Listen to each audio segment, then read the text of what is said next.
안녕하십니까. 약자와 함께하는 인생성형가 정영기입니다. 오늘이 11월 1일입니다.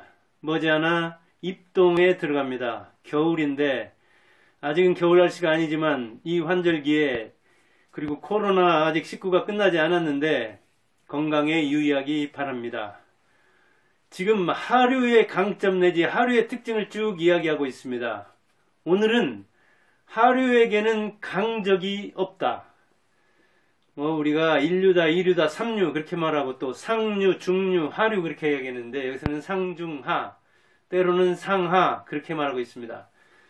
상류는 하류를 적으로 생각하지 않습니다. 이를테면 인류대 나온 사람은 하류하고 또는 삼류대 나온 사람, 지방대 나온 사람하고 경쟁을 하려고 하지 않습니다. 지면 자기만 손해니까요.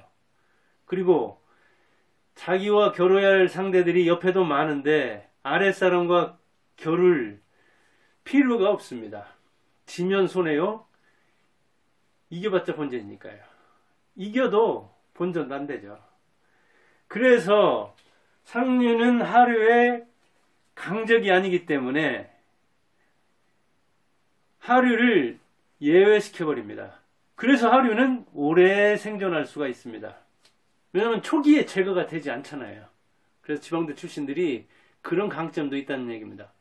그만큼 자기가 제거되지 않으면서 그리고 다른 사람을 의식할 것 없이 자기 연마를 하면 되죠. 그리고 그 실력을 가서 이제 보여줄 수가 있죠.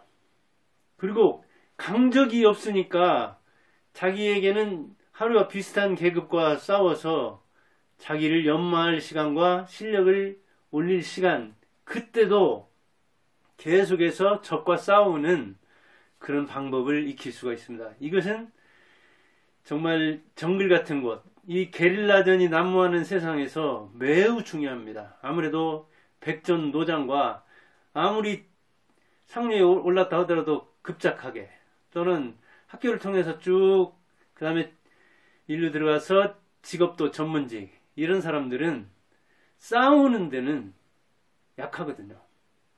그렇기 때문에 하루도 실력을 연마해서 계속 그 대상을 올려가면서 나중에는 이제 강적과 상류와 싸워도 이길 수 있는 거죠. 즉 상류가 하류를 적으로 보지 않으니까 오래 생존할 수 있고 초기에 제거되지 않는다. 그 시간에 실력을 연마하고 그 연마한 실력을 시험해 볼 수가 있다. 자기 부류와. 그래서 이제 그게 통하면 더 올리고 올려서 올라갈 일밖에 없는 거잖아요. 하류는.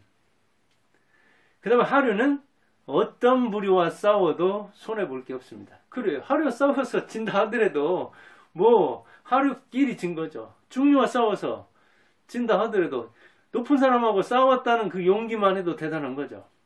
지는 거 남들이 우습게 안 보죠. 상류와 싸우는 건 참 힘들겠지만 그런 용기를 내서 한번 덤벼보는 거 그것도 높은 평가를 받죠. 왜 작은 고추가 맵습니까? 손해볼 게 없어서 그런 겁니다. 작다고 무시했는데 기대 이상이라 그런 겁니다. 그래서 키가 작은 사람은 큰 사람한테 덤벼도 손해볼 게 없잖아요. 이기면 대박이잖아요. 그리고 골리앗과 다윗이 싸우면 이 작은 고추를 응원합니다. 대개는 약자를 응원한다고요. 그리고 약자들이 훨씬 많잖아요. 하루가 훨씬 많잖아요. 그러니까 약자가 많은데 그 약자 속에서 똘똘한 사람이 나와서 다윗처럼 골리앗에 대결하면 작은 고추처럼 큰 수박이나 키 작은 사람이 거인한테 덤볐을 때는 약자를 응원합니다. 그러니까 지금도 어찌 보면 그런 측면이 있으면 선거에서도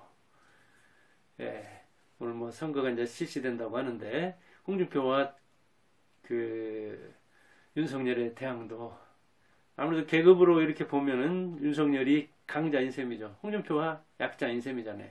그러다 보니까 그런 데서 오는 저런 데서 오는 대학도 벌써 윤석열은 서울대, 홍준표는 고려대.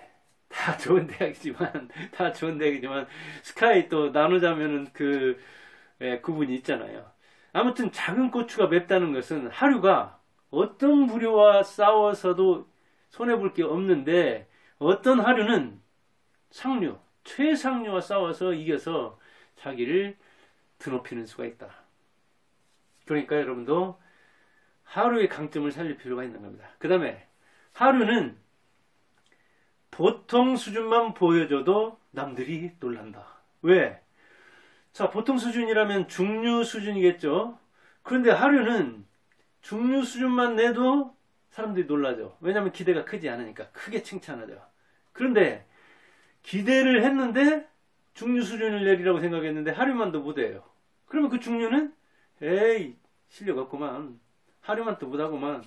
마찬가지로 상류도 그러죠. 그러니까 하류가 그 사람들을 끌어내려고 할 때, 상류들을 끌어내려고 할 때 하류와는 대결 안 하려는 이유가, 즉 하류에게 강적이 없는 이유가, 아무리 강하다 하더라도 하류는 부류로 딱 묶어가지고 그 중에서 잘난 거지 나한테 어떻게 덤비나 하면서 피하는 측면이 있습니다. 그렇다면 그런 상류를 하나씩 끌어다가 이른바 한 놈만 펴는 작전을 편다면은 이길 수도 있는 거죠. 하류에게는 중류 성적만 내도, 그냥 괜찮은 능력만 보여줘도 크게 칭찬을 받는데, 상류는 정말 괜찮은 실력을 내도 뭐 기대를 그렇게 했으니까, 그리고 그렇게 잘한다고 했으니까 그래서 사람들이 놀라지를 않죠. 자, 오늘 뭐 간략하게 11월 첫날 이야기를 하는데, 하류에게는 강적이 없다는 참 강점이 있다. 왜? 상류는 하류를 적으로 생각하지 않으니까. 그래서 오래 살고 초기에 제거되지 않고 실력을 연마할 시간을 가질 수 있다. 그리고 하류는 어떤 부류와 싸워도 손해볼 게 없다. 그런데 그 싸우는 전적 하나하나가 실력을 연마하는 기회다. 하류와 싸워 이기면 좋고, 진다 하더라도 본전이고, 중류와 싸워 이기면 크게 칭찬받고, 상류를 이겨버리면 완전히 다윗이 되는 거죠. 그래서 작은 고추가 맵다는 속담은 그런데 연유하는 거죠. 하류는 그냥 중간 수준만 내도 대단한 겁니다. 자기도 그렇게 적응할 만하고 남들도 칭찬합니다.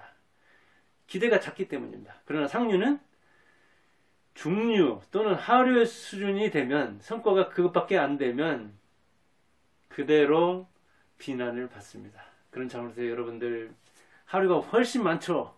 근데 여러분들의 응원단이 그만큼 훨씬 많다는 겁니다. 그래서 하류에서 대결해가지고 경쟁력을 가진 사람은 충분히 상류와 싸워서 이길만 하니까 실력을 연마한 다음에 이 하류의 강점을 살려서 인생 성형에 성공하시기 바랍니다. 감사합니다.